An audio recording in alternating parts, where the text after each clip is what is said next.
My name is Sakura Tanaka. There was a time when my life felt small, predictable, like I was living on repeat. Every morning I'd wake before the sun, tie my hair, and stare at a cracked mirror fogged with steam. I wasn't thinking about destiny. I was just thinking about getting through another day. The streets were quiet then, still half asleep. I'd walk through the mist to a tiny cafe tucked between two old bookstores. The bell above the door always made this fragile little chime. It was my favorite sound. Inside, I wasn't anyone special, just a woman who made coffee and smiled at strangers. Every morning, a group of businessmen sat by the window.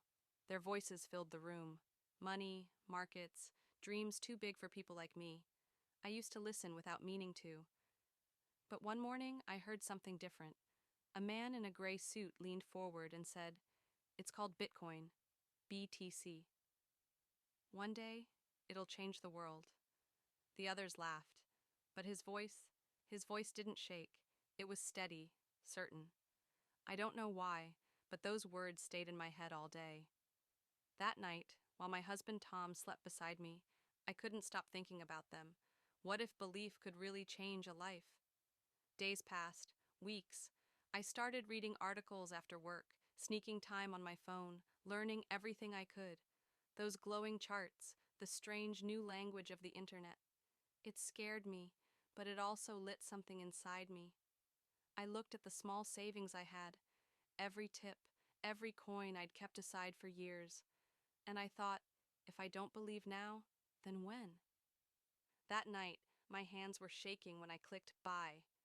20,000 bitcoins. When Tom found out, everything fell apart. He didn't see belief. He saw betrayal. "You threw our future away for some fantasy," he shouted. "You'll regret this, Sakura." Plates broke. The children cried. The air turned heavy with anger. By morning he was gone. His clothes, his voice, his presence. All that remained were 2 rings on the table and a note that said, "Good luck with your dream." That was the morning I stopped being a wife, and the morning I started becoming something else. I moved with the kids into a tiny apartment above the cafe. Life became about survival, rent, school, bills. People whispered, friends turned away. Everyone thought I was the fool who ruined her life chasing a ghost on the internet. But every night, when the world went quiet, I'd open my laptop and look at that wallet, not to trade, not to sell, just to remind myself, belief doesn't always make sense at first. Time moved on. The cafe stayed the same, but something inside me was changing, slowly, quietly. The months after Tom left felt endless.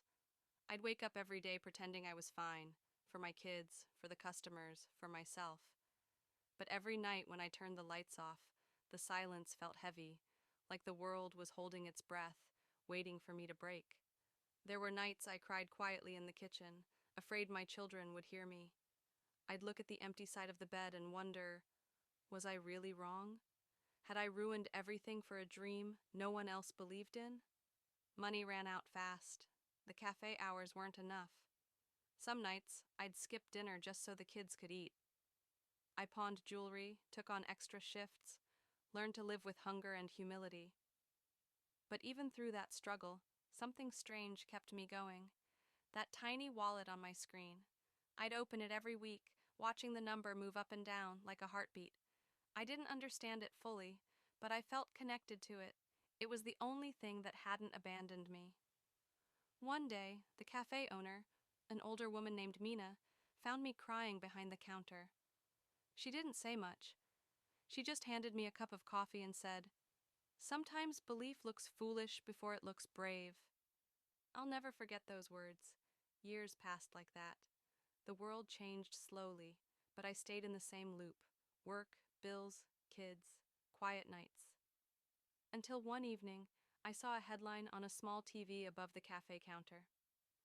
"Bitcoin surpasses $1,000 for the first time." I froze. My heart pounded so hard I couldn't hear anything else. I went home that night and logged into my old wallet. The screen loaded slowly, and when it finally appeared, I covered my mouth with my hands. Those numbers, They didn't feel real. All those years of struggle, all the tears, all the nights of doubt, they had turned into something unimaginable. I didn't tell anyone, not yet. I kept working the same shifts, walking the same streets, wearing the same old coat, because I wasn't ready to celebrate. I wanted to understand what survival had turned me into. People still whispered behind my back.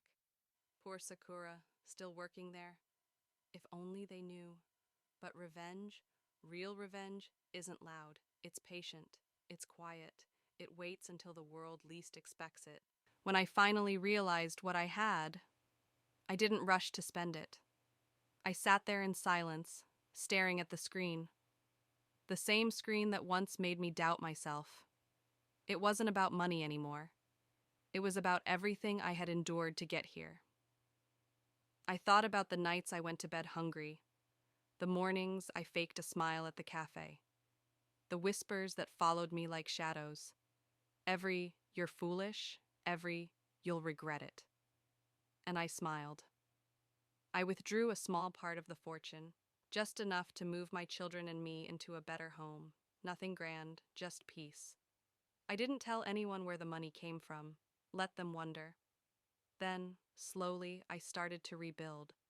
I invested carefully, studied quietly, learned everything I could about finance and technology. If life had taught me one thing, it was this. The same world that mocks you for dreaming will one day envy you for achieving.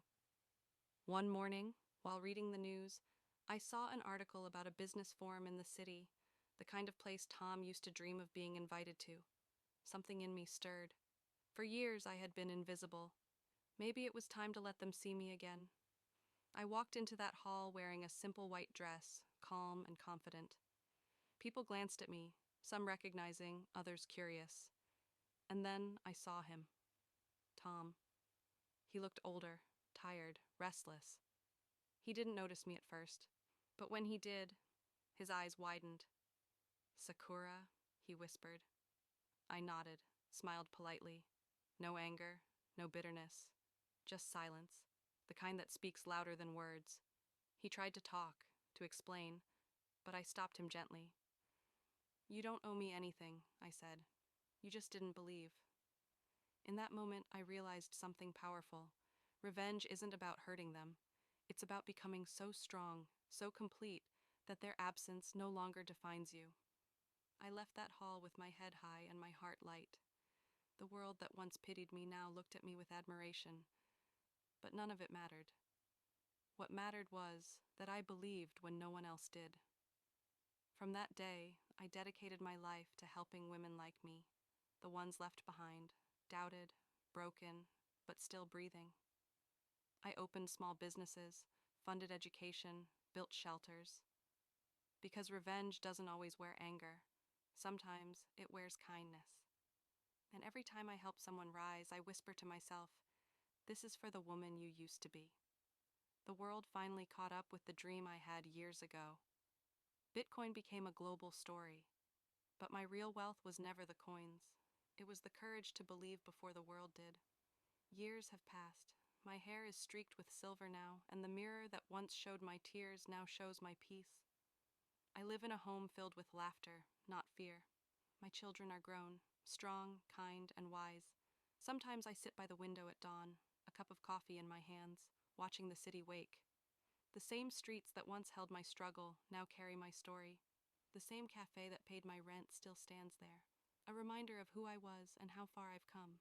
People call me a visionary now. They say I saw the future. But the truth? I was just a woman who refused to let fear win. There were moments I doubted myself, when my heart wanted to give up, when my body was tired, when the world was cruel. But in those moments, I remembered something. If you don't believe in yourself, no one else will. Tom, I don't hate him anymore. In a strange way, his doubt became my fire. Because if he hadn't left, maybe I would have never found my strength. Sometimes losing someone is just life clearing space for who you're meant to become. I learned that revenge doesn't always mean destruction. Sometimes revenge is the calm smile you wear when they finally see what you became without them. It's walking through life with peace, not pain. It's proving that faith, not anger, is the most powerful form of revenge.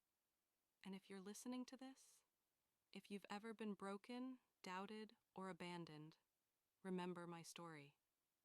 You might not see it now, but your pain is preparing you for something greater. Don't rush it. Don't give up. Because one day, the same people who looked down on you will have to look up to you. I'm not that woman from the cafe anymore.